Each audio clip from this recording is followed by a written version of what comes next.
কলা কচুৰ পিটিকাৰ জুতি কোনোবা অসমীয়াই জানো পাহৰিব পাৰে? কেতিয়াও নোৱাৰে, নহয়নে?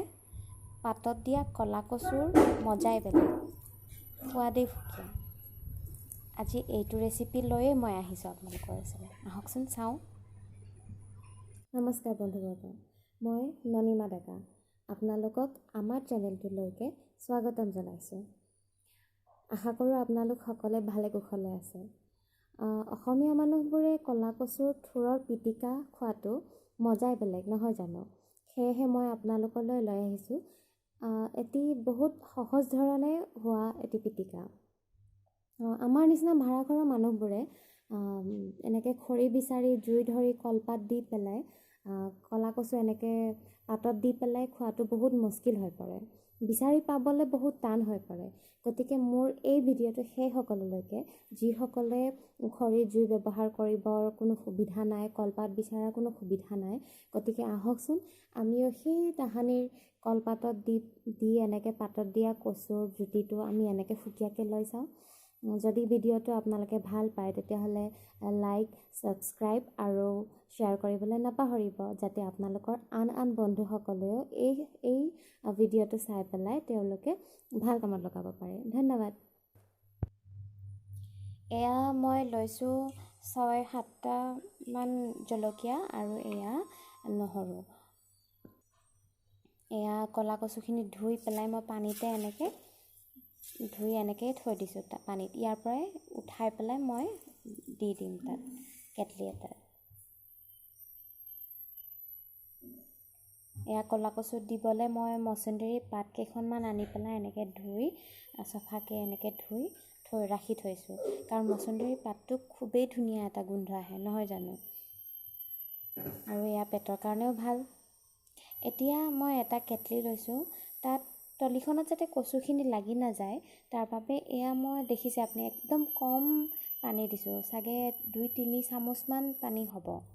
এতিয়া এই কেটলিটোত মই ধুই থোৱা কচুখিনি পানীৰ পৰা এনেকৈ উঠাই আনি এনেকৈ হেঁচুকি এনেকৈ গোটেই কচুখিনি তাত দি ল'ম। আৰু ইয়াৰ ওপৰত মচুন্দৰী পাতখিনিও কচুখিনি যেনেদৰে হেঁচুকি এনেকৈ দিছোঁ তেনেদৰে হেঁচুকি দি ল'ম। এতিয়া ইয়াৰ ওপৰত এয়া জলকীয়া আৰু নহৰু ইয়াত দিম। জলকীয়া মই বেছিকৈ খাওঁ বাবে মই জলকীয়া বেছিকৈ ইয়াত ব্যৱহাৰ কৰিছোঁ। আপুনি কমকৈ ব্যৱহাৰ কৰিব পাৰে, আৰু নহৰু আপুনি কম পৰিমাণে ব্যৱহাৰ কৰিব পাৰে।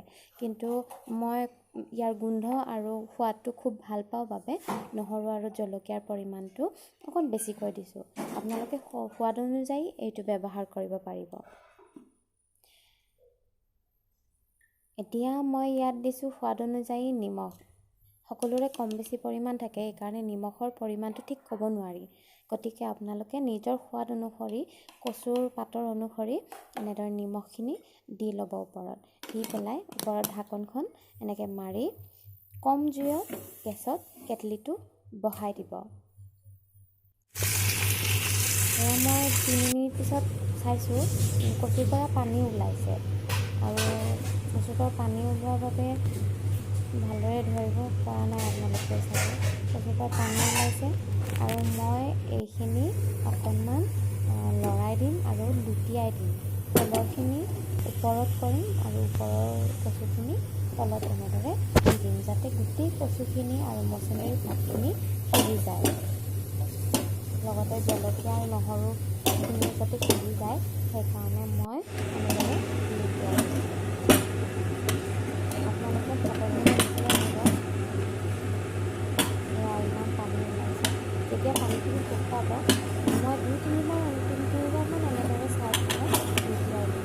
আৰু যেতিয়া পানীখিনি শুকাব, একেবাৰে শুকাই যাব, তেতিয়া মই কচুখিনি উলিয়াই পেলাই কাটি লৈ ল'ম। এতিয়া মোৰ কচুখিনি শুকাই গৈছে। মই এতিয়া কাঁহী এখনত এনেদৰে মেলি লৈছোঁ। খুব গৰম হৈ আছে, সেইকাৰণে মই ঠাণ্ডা হ'বলৈ এনেদৰে মেলি দিছোঁ। যেতিয়া ঠাণ্ডা হ'ব তেতিয়া মই জলকীয়া আৰু নহৰুখিনি হাতেৰে পিটিকি কচুখিনিৰ লগত মিহলি কৰিম। নিমখ আগতে দিছোঁৱেই, আপোনালোকে স্কিপ নকৰি গোটেই ভিডিঅ'টো চাব, তেতিয়া আপোনালোকে সেই কথাটো গম পাব। নিমখ দিলে কচুৰ পৰা পানী বেছিকৈ ওলায়, ফলত ধুনীয়াকৈ সিজি যায় আৰু জলকীয়াৰ জ্বলা, নহৰুৰ পুৰা গোন্ধ আৰু মচুন্দৰীৰ এই গোন্ধটোৱে অধিক সোৱাদময় কৰি তোলে।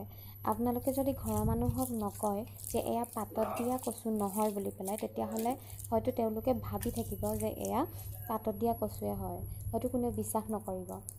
আমি এনেদৰে খৰিৰ ব্যৱহাৰ নকৰাকৈ, কলপাতৰ ব্যৱহাৰ নকৰাকৈ সেইখিনি সোৱাদেই এই কেটলিত দিও আমি ল'ব পাৰোঁ। আপোনালোকে এবাৰ চেষ্টা কৰি চাবচোন, খাই চাবচোন এবাৰ। সঁচাকৈ কৈছোঁ মই, বহুত বেছিয়ে সোৱাদ লগা। ভিডিঅ'টো যদি ভাল লাগে ছাবস্ক্ৰাইব কৰিবলৈ নাপাহৰিব।